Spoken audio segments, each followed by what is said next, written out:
Bonjour, aujourd'hui, on se penche sur les résultats du premier trimestre 2025 du groupe Agdital. C'est le leader marocain de la santé privée et on s'appuie sur leur communiqué de presse du 19 mai. L'idée, c'est de décrypter un peu cette performance qui est quand même assez notable. Oui, bonjour. Effectivement, Agdital confirme sa place de leader. Alors, petite précision quand même. Ces chiffres consolidés du trimestre, ils sont établis selon les normes marocaines, mais ils n'ont pas encore été audités, hein. Et pour le périmètre d'exploitation, bon, pas de changement au premier trimestre. On est toujours sur 33 établissements, 3706 lits. C'est stable par rapport à fin 2024. D'accord, alors le chiffre qui frappe tout de suite, c'est le chiffre d'affaires consolidé, 940 millions de dirhams. Ça fait un bond de plus 54% par rapport au T1 2024 qui était à 611 millions. C'est impressionnant. Ah oui, c'est une très forte hausse. Et ça se voit aussi sur les admissions, non? Mhm. On passe de 134 000 à plus de 240 000. Et les effectifs aussi grimpent bien. Tout à fait. Plus de 7700 personnes maintenant, contre environ 4500 l'an dernier. Alors, comment on explique cette accélération fulgurante? Il y a deux moteurs principaux, en fait. D'abord, la contribution des cliniques qui ont ouvert en 2024. Elles apportent déjà 244 millions de dirhams sur ce premier trimestre 2025. C'est pas rien. Ah oui, quand même. Et ensuite, et ça c'est peut-être le signe le plus intéressant sur la solidité du modèle, c'est que les cliniques plus anciennes, disons celles d'avant 2024, Mhm. elles continuent de bien progresser. On parle d'une croissance de plus 15% pour elles. Plus 15% sur le parc historique, en plus de l'apport des nouvelles. Exactement. Ça montre que les nouvelles ouvertures ne cannibalisent pas les anciennes et que le cœur du réseau reste très performant. Le modèle économique semble bien robuste, quoi. C'est clair, c'est une croissance vraiment spectaculaire.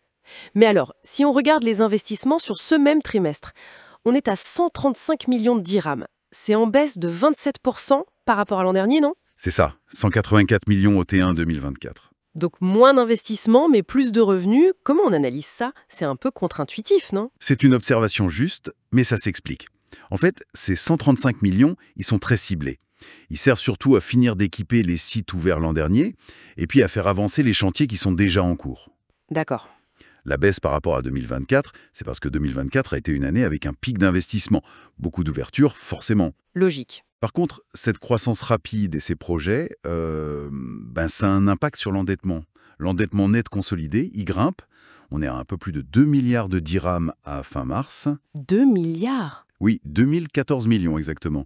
Ça fait une hausse de 15% par rapport à fin 2024, où on était à 1753 millions. 2 milliards de dirhams, c'est conséquent quand même. C'est le prix à payer pour cette expansion rapide alors. C'est exactement ça. Cette augmentation de la dette, elle finance directement les projets de développement, l'extension du réseau. C'est un peu un investissement sur l'avenir, quoi. On s'endette pour grandir plus vite et occuper le terrain, en espérant que les revenus futurs suivront. C'est le carburant de l'ambition, comme on dit. Voilà. Et l'ambition, justement, elle est toujours là. Le groupe ne ralentit pas sur l'expansion.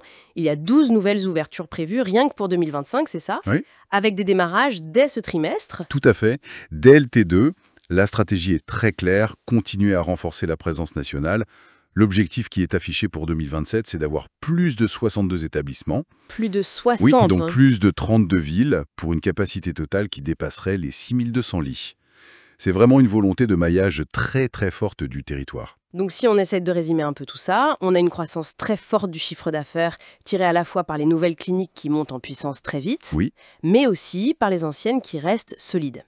Cette expansion est financée en partie par plus de dettes et les plans de développement restent très ambitieux. exactement. Et ça nous amène peut-être à une question pour la suite, une réflexion. La dynamique actuelle, on voit bien, elle repose beaucoup sur le succès des ouvertures récentes. Et l'expansion future, elle va demander encore des capitaux, notamment via la dette.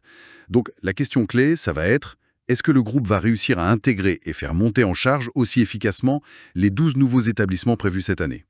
Réussir ce déploiement qui est quand même massif, tout en gardant la maîtrise du risque financier.